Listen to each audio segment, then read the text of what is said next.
Hello everyone, welcome back to my channel. আজ থেকে আমরা শুরু করেছি 100টি ইংরেজি স্ট্রাকচার সিরিজ। এই সিরিজে মাত্র 100টি গুরুত্বপূর্ণ ইংরেজি স্ট্রাকচার শিখে আপনি নিজেই শত শত ইংরেজি সেন্টেন্স তৈরি করতে পারবেন। প্রতিটি স্ট্রাকচারে রয়েছে বাংলা অর্থ, সহজ ব্যাখ্যা এবং বাস্তব জীবনের কিছু উদাহরণ। তো চলো আর দেরি না করে ক্লাসটা শুরু করি। দেখো, প্রথম স্ট্রাকচারটা কি রয়েছে? 1 নম্বর স্ট্রাকচার রয়েছে I want two plus verb, আমি করতে চাই। I want two plus verb, আমি করতে চাই। আমি তারপর যেই জিনিসটা এখানে আই ওয়ান্ট টু বসিয়ে যতটুকু তুমি সেন্টেন্স অ্যাড করবে, যতটুকু ওয়ার্ড অ্যাড করবে, সেই মানেটা কিন্তু বিচখানে বসবে এবং লাস্টে কিন্তু করতে চাই বা কি ভার্বের যে এটা রয়েছে সেটা কিন্তু লাস্টে বসবে, মানে শিখতে চাই, করতে চাই হওয়া বোঝাতে।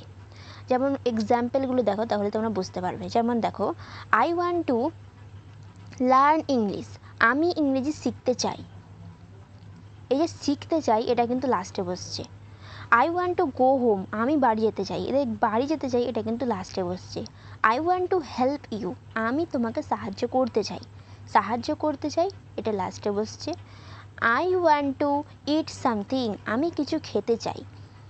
এই যে কিছু খেতে চাই এটা কিন্তু আমির পরে বসছে লাস্টে। I want to become a doctor, আমি একজন ডাক্তার হতে চাই। এই যে ডাক্তার হতে চাই, এই যে ডাক্তার হওয়াটা লাস্টে বসছে এবং আমিটা প্রথমে বসছে, তারপর এটা সেন্টেন্সটা তৈরি করা হচ্ছে। নেক্সট 2 নম্বর স্ট্রাকচারটা কী আছে দেখে নাও। I have to plus verb, আমাকে করতে হবে।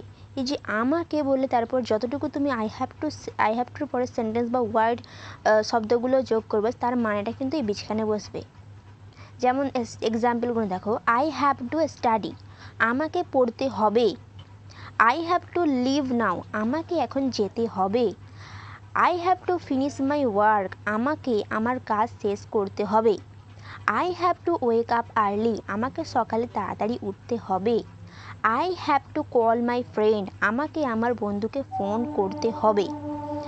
এই যে করতে হওয়াটা, উঠতে হবে, করতে হবে, যেতে হবে, পড়তে হবে ইত্যাদি যেসব ওয়ার্ডগুলো তোমরা শব্দগুলো যোগ করবে আই হ্যাভ টুর পরে, সেটা কিন্তু আই হ্যাভ টুর পরে বীজখানে এই যে করতে হবে তার মাঝখানে কিন্তু এটা অ্যাড করতে হবে। যেমন আই হ্যাভ টু, আমাকে পড়তে হবে, পড়তে হবে এটা লাস্টে বসছে। আমাকে এখন যেতে হবে, এখন যেতেটা হবে লাস্টে বসছে। এরকমভাবে তোমরা কিন্তু স্ট্রাকচার দিয়ে সাজেশন সেন্টেন্স তৈরি করতে পারবে। নেক্সট 3 নম্বর স্ট্রাকচারটা কী আছে দেখে নাও। I am going to plus verb, আমি করতে যাচ্ছি। I am going to plus verb, আমি করতে যাচ্ছি। আই অ্যাম গোয়িং টু মানে আমি করতে যাচ্ছি, ভার্ব তারপর ভার্ব যেই ভার্বটা বসবে বা যতটুকু সেন্টেন্স অ্যাড করবে তার মানেটা বসবে। যেমন দেখো এক্সাম্পলগুলো, I am going to buy a new phone, আমি একটি নতুন ফোন কিনতে যাচ্ছি। I am going to visit my grandmother, আমি আমার দাদি অথবা নানিকে দেখতে যাচ্ছি। I am going to start a business, আমি একটি ব্যবসা শুরু করতে যাচ্ছি। I am going to watch a movie, আমি একটি সিনেমা দেখতে যাচ্ছি। I am going to clean my room, আমি আমার ঘর পরিষ্কার করতে যাচ্ছি। তো এই আই অ্যাম গোয়িং টু দিয়েও কিন্তু আমরা কিন্তু যত মানে এরকম সেন্টেন্স আছে আমরা কিন্তু সহজে তৈরি করতে পারবো। নেক্সট দেখো 4 নম্বর স্ট্রাকচারটা কি রয়েছে, আই ক্যান আই। 4 নম্বর স্ট্রাকচার রয়েছে can I plus verb, can I plus verb, আমি কি করতে পারি, আমি কি ডট দিয়ে তারপর করতে পারি। যেমন দেখো এক্সাম্পলগুলো, ক্যান আই কাম ইন, আমি কি ভিতরে আসতে পারি। Can I ask a question, আমি কি একটি প্রশ্ন করতে পারি। Can I use your phone, আমি কি তোমার ফোন ব্যবহার করতে পারি। ক্যান আই সিট হেয়ার, আমি কি এখানে বসতে পারি। ক্যান আই হেল্প ইউ, আমি কি আপনাকে সাহায্য করতে পারি। তো এখানে যেরকম ভার্বগুলো কি রয়েছে, ক্যান আই এর পরে আস্ক এটাও ভার্ব, কাম ভার্ব, ইউজ এটাও ভার্ব মানে ক্রিয়া। ভার্বটা কি না ক্রিয়া, যে কাজটা করছে করা বোঝাচ্ছে সেটাই কিন্তু ভার্ব। যেমন কাম আসা, আস্ক জিজ্ঞাসা করা, ইউজ ব্যবহার করা, সিট বসা, হেল্প মানে সাহায্য। তো এরকম যে করা বোঝাচ্ছে সেটা কিন্তু ভার্ব, আর ক্যান আইয়ের পরে কিন্তু ভার্ব বসছে। তো প্রত্যেকটা যে রয়েছে স্ট্রাকচারগুলো তারপরে কিন্তু ভার্ব, তারপর কিন্তু এক্সট্রা ওয়ার্ড বসবে। দেখো এবার 5 নম্বর স্ট্রাকচারটা কী আছে দেখে নাও। Would you like to plus verb, আমি অথবা তুমি কি করতে চান, আপনি অথবা তুমি কি করতে চান। Would you like to plus verb.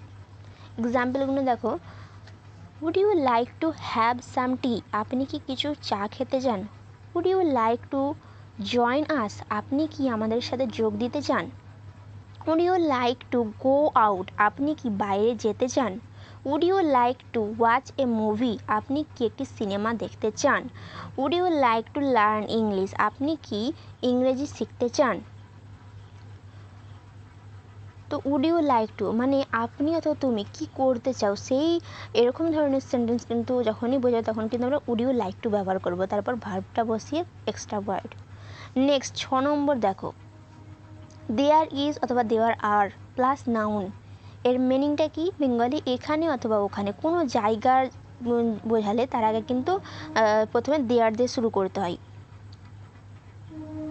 কোনো জায়গায় কোনো কিছু আছে অথবা ছিল বোঝালে সেখানে কিন্তু দেওয়ার বসে, তাই এই স্ট্রাকচারটা হচ্ছে দেওয়ার, কোনো জায়গার কথা বোঝালে সেখানে কিন্তু দেওয়ার ইউজ করতে হবে। যেমন দেখো এক্সাম্পল করুন, দেওয়ার is a book on the table, যেমন কোনো জায়গার ওপরে আছে দেখাচ্ছে।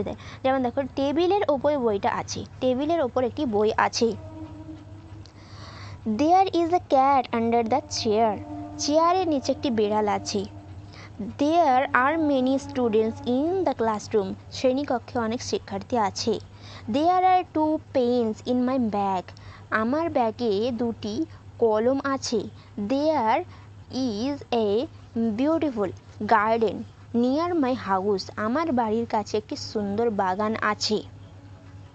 এবার দেখো 7 নম্বর স্ট্রাকচারটা কি রয়েছে, it is plus adjective plus to plus verb.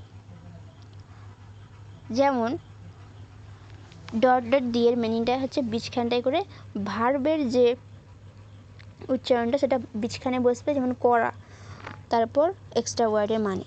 যেমন এক্সাম্পলগুলো দেখো, it is easy to learn English,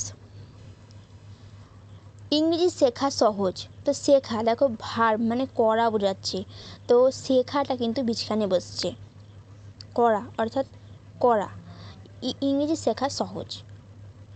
it is important to practice every day, প্রতিদিন অনুশীলন করা গুরুত্বপূর্ণ। It is difficult to solve this problem, এই সমস্যার সমাধান করা কঠিন। তো ইট ইজের পরে যে অ্যাডজেক্টিভ কোনগুলো না যে ভার্বকে মোটিভেশন করে সেটাই কিন্তু অ্যাডজেক্টিভ। যেমন দেখো লার্ন মানে শেখাটা কেমন না সহজ, তারপর এখানে কী আছে অনুশীলন করা, কীরকম অনুশীলন করাটা কেমন না গুরুত্বপূর্ণ বোঝাচ্ছে। যেমন দেখো সমাধান করাটা কি না কঠিন বোঝাচ্ছে। 3 নম্বর দেখো, it is nice to meet you, আপনার সঙ্গে দেখা করে ভালো লাগলো। It is good to help others, অন্যদের সাহায্য করা ভালো। তো কোনো কিছু কাজ করাকে কীভাবে মোটিভেট করছে সেটাই কিন্তু অ্যাডজেক্টিভ বলা হয়। যেমন nice, good, difficult, important, easy ইত্যাদি, যেরকম ভেরি, সো, এগুলো কিন্তু অ্যাডজেক্টিভ। নেক্সট 8 নম্বর পয়েন্টটা দেখো, আই থিঙ্ক প্লাস ক্লজ, আমার মনে হয়, এর মিনিংটা কি না আমার মনে হয়।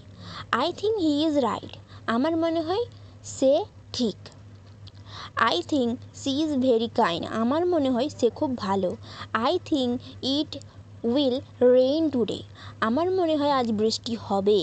I think this book is interesting, আমার মনে হয় এই বইটি আকর্ষণীয়। I think we should leave now, আমার মনে হয় আমাদের এখন চলে যাওয়া উচিত।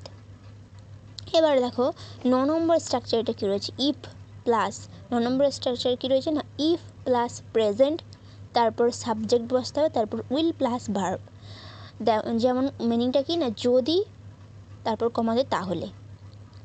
এক্সাম্পলগুলো দেখো, if you study hard you will pass the exam. If you study hard, যদি তুমি মনোযোগ দিয়ে পড়ো, you will pass the exam, তাহলে তুমি পরীক্ষায় পাস করবে।